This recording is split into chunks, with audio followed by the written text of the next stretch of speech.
Tungod kay karon ang pakig celebrate nato uban sa mga nang graduate, uban sa mga nang moving up, o uban sa nakadawat og mga awards sa eskwelahan. That's why karon usa ka pinasahi nga Domingo. Ug ang atong mensahe dili kuyog sa series nato nga study about our mental health. And I titled the message this morning, Run the Christian Race. And our passage is found in Hebrews chapter 12, verses 1 and 2. Kung sa ato ang pag-eskwela, academically, we try to really reach our dreams. Natay gusto ta nga at least kung sa una kay wala may high honor, highest honor, kung ano man first honor, second honor, third honor, karon kay na may high honor, highest honor. Kung makaabot ka sa average niya, maka high honor, bisan pagpila mo ka mo, high honor mo tanan, mayana ba? Sa una, gagmay lang ligas ang first honor o ang second honor. We try sa academic, nanikamot yung nga, at least naayot tayo mga award. Sa una kay malipay naman tao, tagaan kang most punctual, no? Kay gusto ta nga naagit tayo award, whether we like it or not. Ganahan yung ta nga, samot na ang ginikanan sa lipay kung kanyo, kay mapil gulong pasagod ang ginikanan. Di ba? Isa po na siya kadamgo para sa mga ginikanan nga ang ilang anak. Doon ay award kay para nila. Kung na, kanang garb muna para nila. In the same way with our Christian life, if you look at the scripture, throughout the scripture, Christian life is compared to a race. Gikumpara siya sa usa ka lumba. Gikumpara siya sa usa ka dagan. Matod pa ni Pablo in 1 Corinthians chapter 9 verse 24, no siya, run in such a way that you may obtain it. Dugang pa niya sa 2 Timothy chapter 4:7, ingon siya nga, I have finished the race. I have fought the good fight. So, and in Hebrews chapter 12, or not just in Hebrews chapter 12, one of the reasons why the author write this is to encourage the readers of Hebrews. And during this time, they were growing weary tungod sa mga sufferings o tungod sa mga persecutions. And of course, tungod anak ng mga butang, they were tempted, some were tempted to quit. Mundang na kay natural. Di ba? Usually ang kasagaran yun nato nga himuon kung naatay problema is tuundang. Di ba? Muundang ta. So, busa ang author naghimo siya og familiar nga image which is race, dagan, lumba, to encourage the readers of Hebrews to persevere. Nga, ma-encourage sila, madasig sila sa pagpadayon.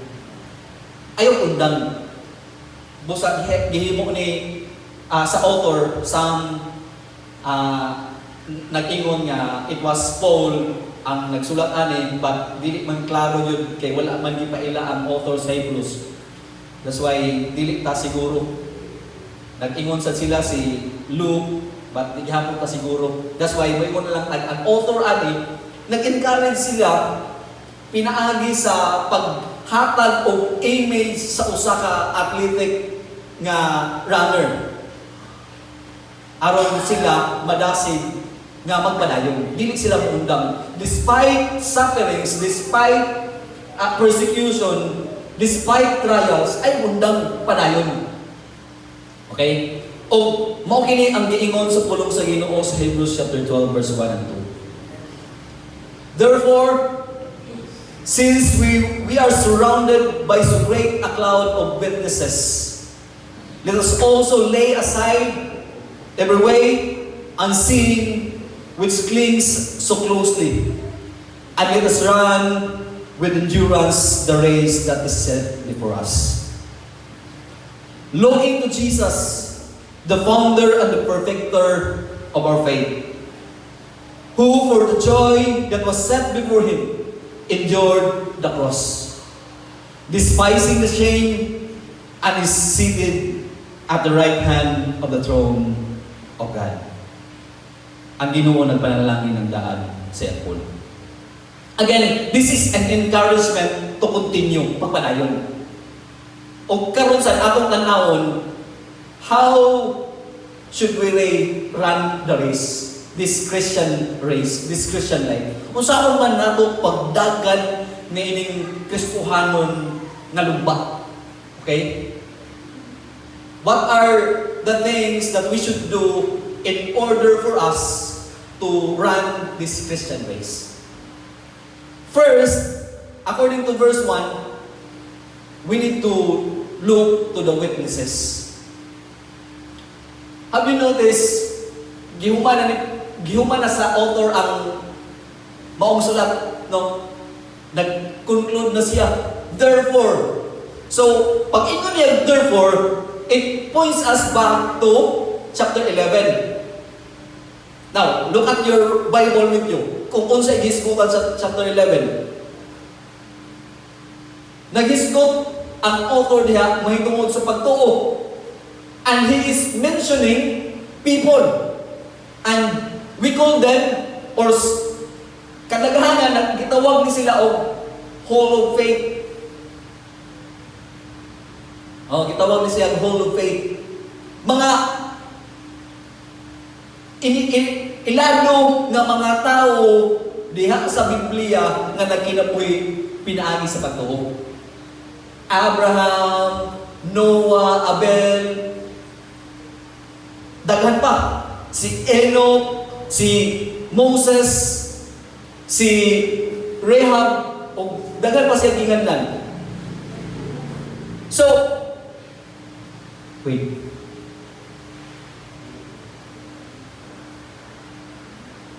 Iyahang gi-mention ni sila, o nakapadayon yun sila sa ilahang kinabuhi tungkol sa ilahang pagtuo.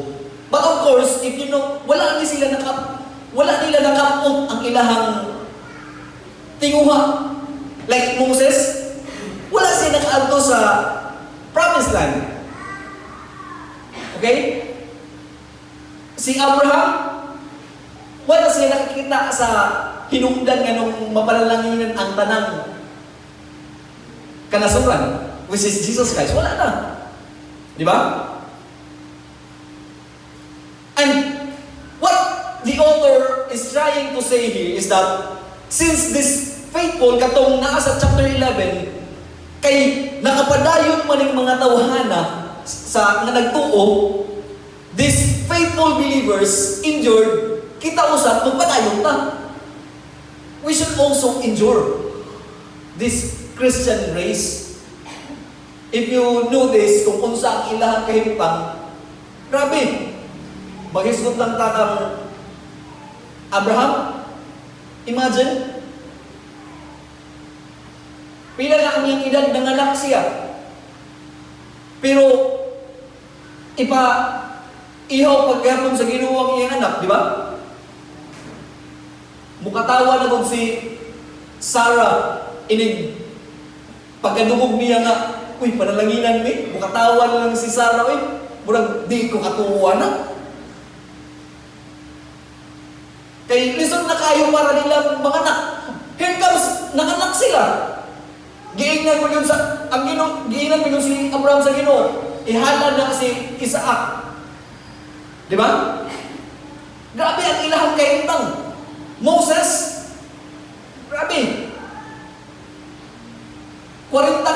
sila ga laroy-laroy sa wilderness. Ug dili mo lalim ang ilang kahimtang. Mag-agad na sila kung may ulan, kung bana. Di ba? Dili nga na kanindot ang ilang kahimtang, but they endure. Ug kadto nga mga experiences, kadto nga mga witnesses, it tells us also to endure. Kung padayon punta. Kung ni padayon sila, kung padayon punta.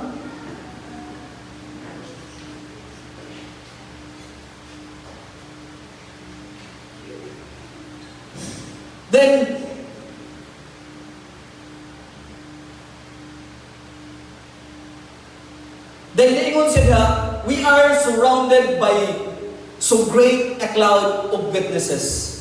Pag ingon niya cloud, he's not referring to the literal cloud nga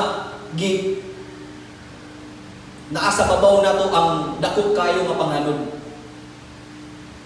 The ancient Greek, kung gamito na siya nga term cloud, he's referring to a massive crowd.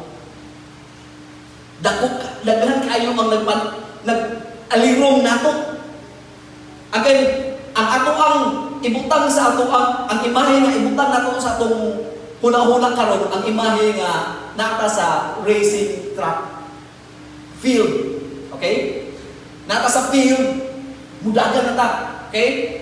O daghan kaayo ang nag-alirong nato.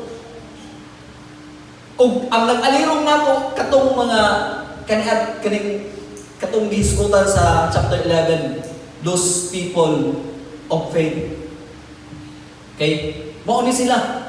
And they are cheering, dagan! Sige, padayon! They are encouraging us to continue. Padayon!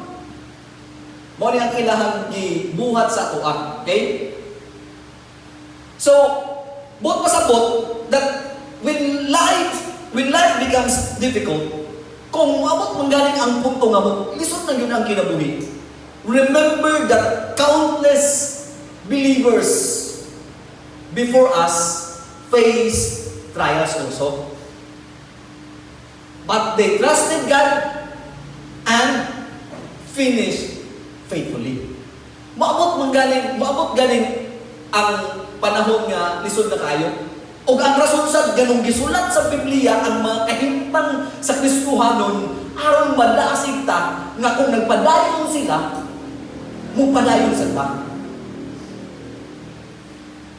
Okay? Di tang undang. And imagine, wag aling nila nakita ang Ginoo. Wala galing nila nakapot ang tumong ganong nagpadayon sila.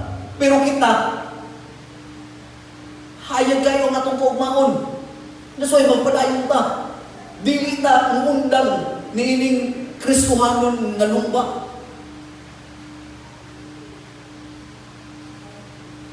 So, mula ingani ang image nato.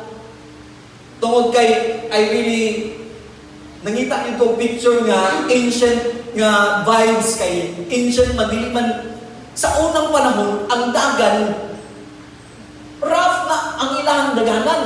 Dili parehas karon nga rabi rice, nindot kayo, bisan pag magtiniil ka. Kaya sa una sa wala po sila sapatos.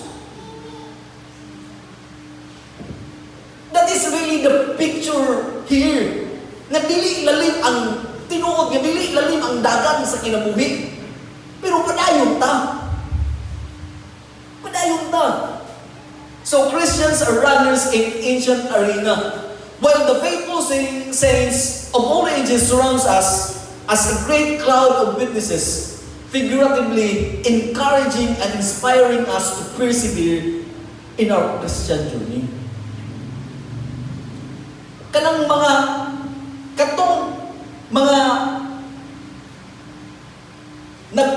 katawan nga nagtuo kaniadto, nag-cheer na sila nato. Ang ilahang kahimtang nagsulti ka nato nga ayaw undang, hala sige dagan. Despite the problem, despite difficulties sa atong kinabuhi, naamang yun na. Mura rin po ni sila continuation sa atong message sa mental health, no?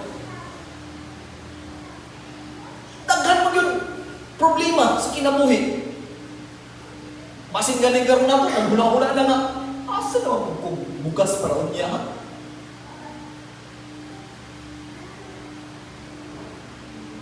Atong silingan, di natatagton kay nagsige na tag-share sa pulong sa Ginoo.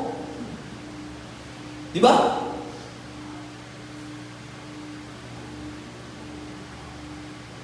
O ka, bisan galing ang pamilya nato, di nata ilon siguro pamilya kay lahi naman ka. Lahi naman imuhang gituuhan. Di naman katay simba sa atua. Di ba? But those people, katong mga tao nga ilalo sa pagtuo is cheering. Padayon! Talagaan! Talagaan na kinabuhi. Ayaw kundang! Hangtod! Mahuman ni natong lumba sa kinabuhi.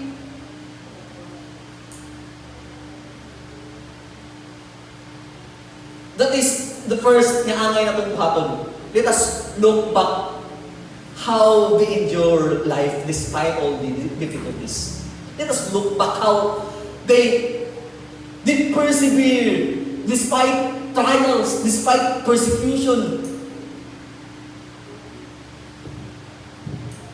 Next way to run this Christian race is we need to lay aside every hindrance. Atong ipakilid ang mga babag. Okay? Let us lay aside every hindrance. According to verse 1, continuation sa verse, let us also first nato nga lay aside unsa nga hindrance every weight. Okay? Of course, when you run, di ka magbitbit kung unsay bitbito ni mula. Hindi ka. Di ba? Di ka mudaog. Mudagan ka, nakagibitbit. Hindi ka. And the idea here is, during their time, because this is ancient, magdagan sila na maghukas. Walay ipanghigot. Walay suoton.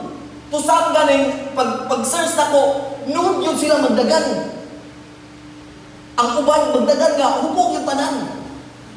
Kay, sa gawal sa ilahang pagdagan.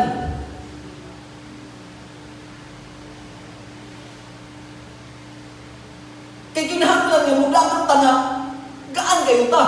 Well, during the training, before the run, before sa pagdagan yun nga, race na, ang training na pala sila panghigot ng mga bato dito, pahigtad pa ng bato ang ilang mga tiil, magbitbit pa na sila unsay mabitbit nila aron during their training. But during the actual race, ilan ang pangbuyan, hindi na sila mudagan nga na ato. The same way with Christians, we must lay aside every weight. Pag ingon niya, every weight niya is not, it's not sin, okay? Dili na sala. Kay, naman sa continuation, and the sin, buong pasabot, ang weight of sin is different. Di ba? Lahi. So, let us lay aside every weight. Okay? Unsa mani. So again, the weight here is not sin. Kaya naman, doon ay mga butang nga atong ginahimo nga we consider it not sin. Pero makahimong balda sa atong pagdagan. Okay? Na ay mga butang nga atong ginahimo nga dili man siya sala. Pero dili makatabang sa atong pagdagan ni Kristohanon nga kinabuhi. For example, unsa man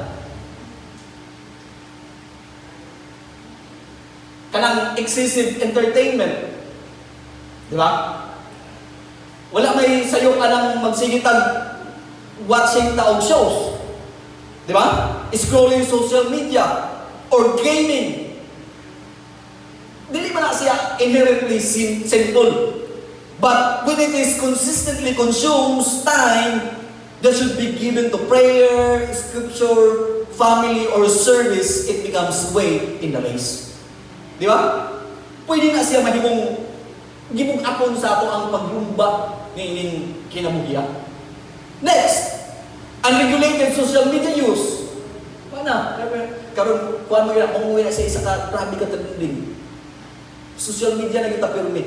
We are in a generation of kanang halos at tanan yun na itong time naa sa social media. Gamay na lang kaayo ang mga tao nga walay social media karon. Okay? So, liking. Tanawa.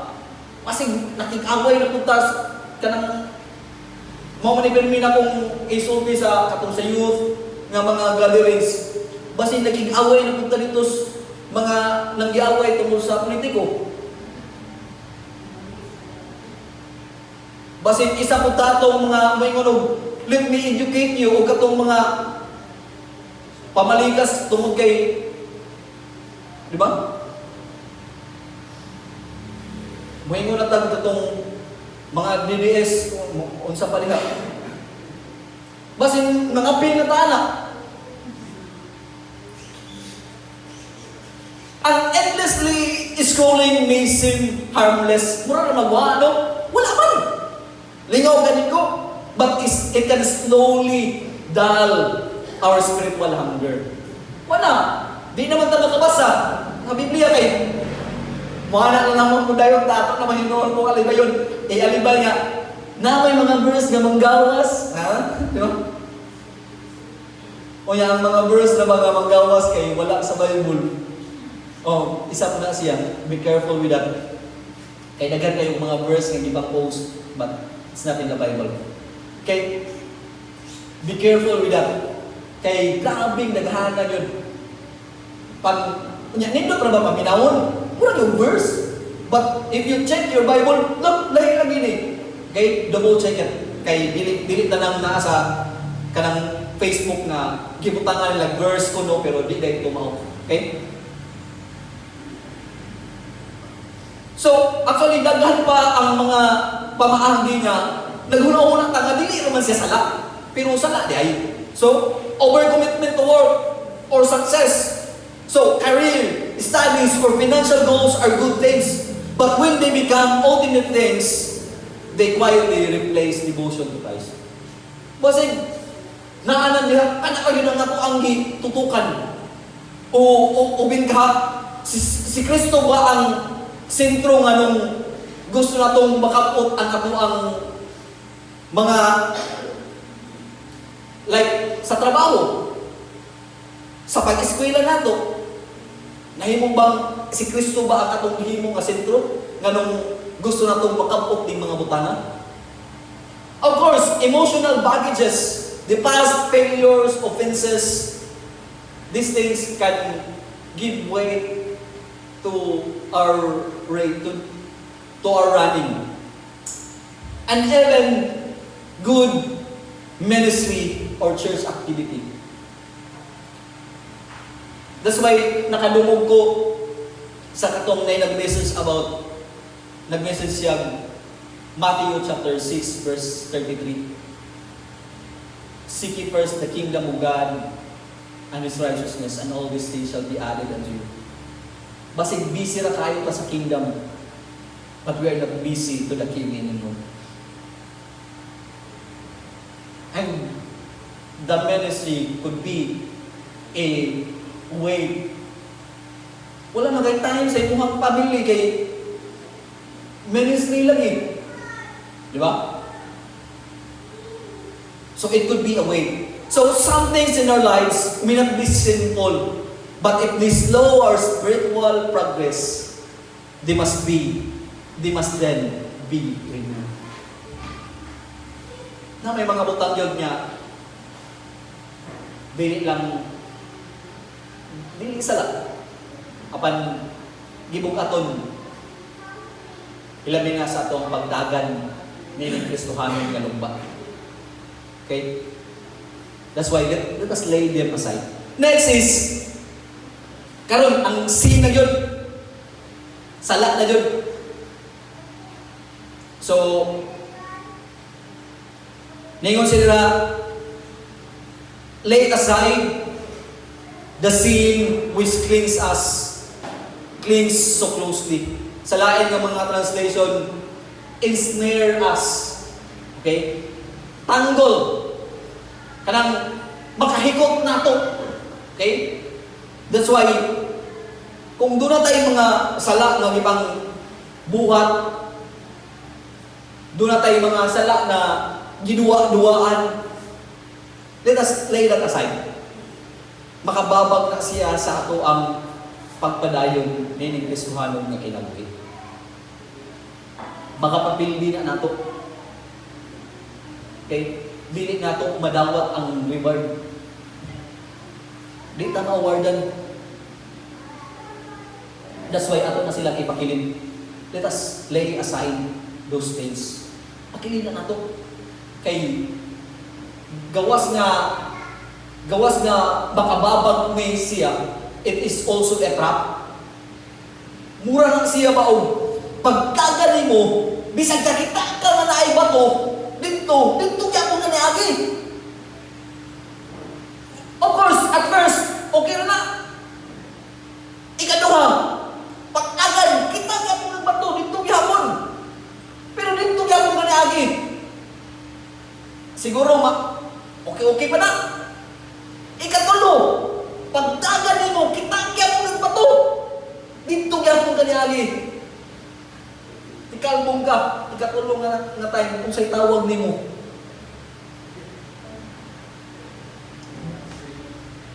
Dili na siya kan. Dili na siya ka ng diskusya. Kung sa'y tawag ka na, o kamu na yung ngalan na kung saan na siya. Wala, ituyo na yung kita kami ruming tanga na yung kakayo. Diba? Let us always remember that a runner cannot run effectively while tangled.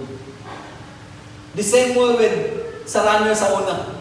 Dili na sila magbutang og anything. Kaya ang ilang sinina sa una, bukaton bayaran ng sinina. Gawas karon kay ang sinina nato karon kay dry fit naman suton piit pa yung kayo. Di yun siya makabalga sa pagdagan. Pero sa una, kung magsuot sila ato, wala, maglisod sila gagan. Tanawa ang mga Olympians. The best example to this is mga Olympians. Di ba hubo sila? Maghubugin sila. Kaya nga naman, sa ilahang pagdagan, there should be no kanang wala ni dapat makabalda sa ilahang pagtagan. Sa ato ausam, kung mudagan ta, we cannot run effectively while tangled. Just as kita cannot run faithfully while clinging to sin. Di ta kadagan og tarong. Kung nagpadayon ta pag gapos sa ato ang sala. Nagpadayon ta sa buluhaton nga dili maayo. Next is, let's not run only, but let us run with endurance. Dili na ta mudagan. Mudagan ta mamalaho kayon. Okay? Ningon siya, and let us run with endurance the race that is set before us. First, naaging tayo lumbak nga giset sa atong okay? All of us should run. Tungod kay naaging lumbak na to, na ipilukat. Let us run the race that is set before us. Naikitagana nga dagan sa atua, okay? Kunya, kini nga dagan, daganon ni nato ng manhotayon. During their time, dili ni siya sa parehas anang 400 meter dash nga sprint bitaw. Ang ilang dagan sa una, kilometro kulit kilometro. It doesn't matter how you started. What matters is how you finish it. Kaya nga naman, hindi man nga, paspas kayo ka, kinuna. La, paspas kayo ka. Pila katuyok sa stage may tawag nila na stage. Anya diha ko gikan ang stadium, okay? Murag sa dansan ba? Pila katuyok kinunang tuyok. Okay pa? Wa pay halal oy. Pagkalugayan, unya kay pila man katuyok ang dagan. Tag napulo, tag 15, tag 20 katuyok. So it's not how you started is not what matters here. It's how you finish. That's why it needs endurance. Kay dili ni siya kas-ara nga dagan. It is a lifetime run. Okay? It is a lifetime run. That's why we need perseverance, we need patience, we need endurance as we run this race. Kinahanglan malabo tayo ta. Buta sa bisan pa sa kasakit na sa tiil, sa atong pagdagan, bisan pa sa kainit, kay dili man close ang stadium, bisan pa sa kainit. Sa panahon, sa una naghukas na sila. Imagine na, sa una walay sapatos, unya dili pa yung nindot ang daganan. But they run with endurance. Nilahutay sila, bisan pa sa kasakit, bisan pa sa kainit, bisan pa sa kakapoy. The same way with us, Christian. Let us run with endurance. Padayon ta. Despite sa problema nga maabot sa akong kinabuhi. Despite sa persecution. Despite mawala ng uban ato nga mga amigo kay lahi na atong gituhan. Despite sa bisan pa ang apil na atong pamilya. Di na ganing mong tagad sa tuwa. Padayon ta. Kay kinahanglan nga mo lahutay ta niining dagana hangtod nga mahuman kini. Kay Christian life is not measured by how well we start, but by how faithfully we finish. Just like Paul said, I have finished the race. I have fought a good fight. The same way, the same statement, we should maabot unta ang panahon nga makahimok ta ng statement that we have finished the race, we have fought the good fight. That's why let us run with endurance. Let us persevere despite all the difficulties of this life, despite all the trials, the problems that may come our way. Dadanta ka malo tayo. Ayaw mo lang. Padayon ka. Okay? Then next, we should look to Jesus. Kaganina, let us look at the witnesses. Okay? Because of their sample. Kaya nga naman, if you look at their lives, dili man tanan nilang kinabuhi nga, nasulat sa Biblia, nindot. Like Moses, sige sa reklamos, Ginoo. Dili tumawa ang atong tanawon, okay? Di man tumawa ang atong tanawon. But there are examples that will encourage us to continue, okay? But kanisan silang mga tawhan, katusan silang mga tawhana, the whole of faith, they are also looking at Jesus, okay? Nagtanaw po sila kang Kristo sa ilang Kristohanon nga pagkinabuhi. That's why the author also said here that we need to look to Jesus. Sa lain ng mga translations, nag-ingon siya, let us fix our eyes unto Jesus. Looking here means looking away from one thing in order to fix attention upon another. Okay? Di na tanaw to kay aron makatanaw ta dili. Di ba? That's why sa lain ng mga translation ay isang let us fix our eyes unto Jesus. I-fix na to, i-focus na to. Okay? Ayaw dito katong mga gilay aside na to nga way og say dili katong itanaw na to. Kinsa man si Kristo. The same way with running the race, Magdaganday ka na magtanaw ka sa imong likod, di ba? O ka, magdaganday ka kay nga magtanaw sa imong kontra, dili pod. O ka, kay nag-cheer nimo nito, magdaganday ka, magtanaw-tanaw ka, ganana ka, di ba? Dili. The same way with Christian race, ang atong focus is only the goal, which is Jesus. Let us look to Jesus. Let us fix our eyes on Jesus. Let us focus unto Jesus. Kaya nga naman, everything na pwede na itong tanawon will make us kanang pwede nga madagma ta,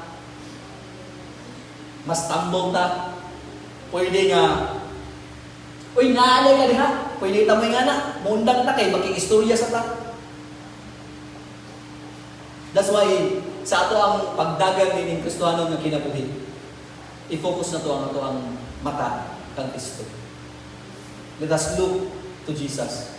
Kaya nga naman, He's the founder and the perfecter of our faith. Kung sa igingon sa Philippians chapter 1 verse 6, He who began a good work in you will carry it on to completion. Kaya nga naman, niining Kristohano ng kinabuhi, dili na to mahimo ang pagkamot sa atong goal. If ato ang kagalingon lang ang ato ang salitan. That's why let us fix our eyes on Jesus. Kaya nga naman, siya ang pioneer, siya ang sinungdanan, siya ang author sa ato ang faith. And not only that, He is the author of our faith. He is also the perfecter of our faith. That's why in Philippians chapter 1 verse 6, ang iyang lisugdan, He who began a good work in you will carry it on to completion. Iyan ang kumanon. It is Christ that will complete it. That's why in this Christian life, all we need to do is to run. Run and run. Kaya nga naman, si Kristo na ang mutapos sa ato ang lumba sa kinabuhi. And as we run this Christian life, the good thing is, so we can only run the race by keeping our eyes fixed on Jesus, who is the focus, inspiration, and example. So makahimo lang ta sa pagdagan nining lumba kung atong i-focus ang atong mata ngadto kang Kristo nga mao ang atong inspiration ug example. Now, what are the examples of Jesus Christ? Unsa man day ang gibuhat ni Kristo nga nganong siya man ang ato ang tanawon? According here, continuation is sa verse 2. For who the joy that was set before him endured the cross, despising the shame. Mo niyang gihimo. He endured the cross. So, it is an unimaginable suffering nga iyahang gi-suffer. Dili ma-imagine ang iyahang kasakit. Grabe yun ang iyang kasakit. Di ba? Ang iyahang naong dili na mailhan nga tao. Mura lang mananap. Tungod kay grabe yun ang iyahang kasakit nga gihiagom. But he endured. That's why gilansang yun siya dito sa krus. Namatay siya. And sa ikatulong adlaw nabanhaw siya. He despised the shame. During their time, the cross is the most shameful, moto'y makaulaw nga silot sa usa ka tawo kanang ilansang ka sa cross. Not only that, before pa siya gilansang, bugal-bugalan pa yun siya sa mga guard. Di ba? Bunalan siya. Pangutana pa yun siya, kaysa may gabunal ni mo. Grabe nga bugal-bugal. And imagine the crown nga iyak, ipasuot sa iya. That was a shameful crown. Usap ko siya ka, corona nga makaulaw. Ang robe gayang isuot. Giluwaan pa gyud siya. But he despised shame. Kaya nga naman, who for the joy that was set before him. Atong hinumduman nga, nining lumba sa kinabuhi. It's not all problems. It's not all trials. It is not all pain. Doon na ginagana na kalipay ang Ginoo alang kanato. Okay? If you look at that, who for the joy that was set before him. The same way with us. Doon na po'y kalipay nga gitagana ang Ginoo alang kanato. Imagine, human na ining lumba sa kinabuhi, we will be rewarded. Dunay reward. Crown of joy. Okay? That is the crown of joy. Imagine, despite the problems, matod pa ni Pablo sa Philippians, tingon siya nga, rejoice in the Lord always. And again, I will say it, rejoice. Kano sa amin yung hinabo? Nara siya sa verse 1. Dili maayo ang iyang kahimtang. But pasabot ba nga, bisan galing sa mga problema, kita naman Kristohanon, makahimo lang ihapon ta sa pagmaya. Makahimo lang ihapon ta sa pagkalipay. Kaya nga naman, gitagana ka na sa Ginoo alang kanato. Nga bisan sa problema nining kinabuhi, makahimo gihapon ta sa pagkalipay tungod kay giset na sa Ginoo alang kanato. Okay? So, and of course, the glorification and is seated at the right hand of the throne of God. Tuwa na siya sa walang kamot sa Ginoo. Naglingkod. That is the glorification. And one day, mahitabo usab kanang kanato. The good thing about this run is we have hope. Doon na tayo paglaon. Wala lang tani dagan para wala lang araw tagaang pakpak sa mga katawhan. Dili ka na ang atong tumong.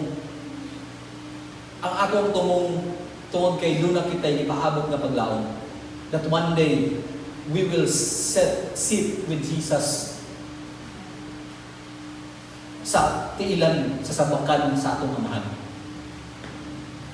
That one day we will live eternity. Through eternity. Ikinamuhi nato ang eternity. Wala na'y kasakit, wala na'y problema, wala na'y gibugaton. Apan ang kalipay nga hilabihan ang atong ikinamuhi.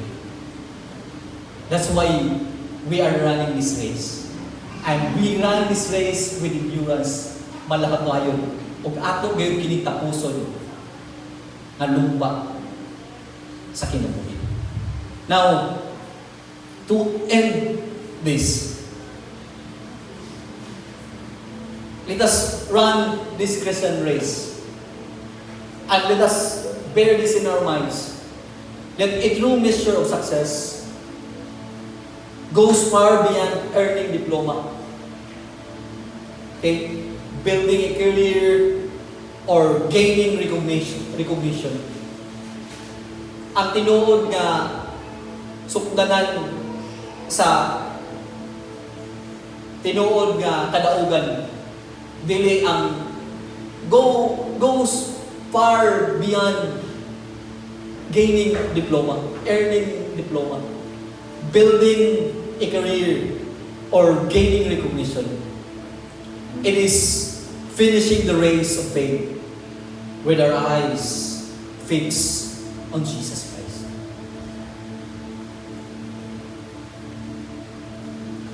Kay ang ato ang diploma, ang atong career, ang mga recognition, we'll just stay here. Pagpabilin na natin. But when we are fixing our eyes on Jesus, we build a kingdom that is not from here. Dili na wala diri sa kalibutan kundi dito sa langit. And one day we will reap a harvest. We will have the rewards set before us by God. Tungod kay midagan kita nga malhaw tayon niining lumba sa kinabuhi. With our eyes fixed on Jesus Christ. Let us lay aside every weight. Let us lay aside the sin that entangles us so that we can really run this race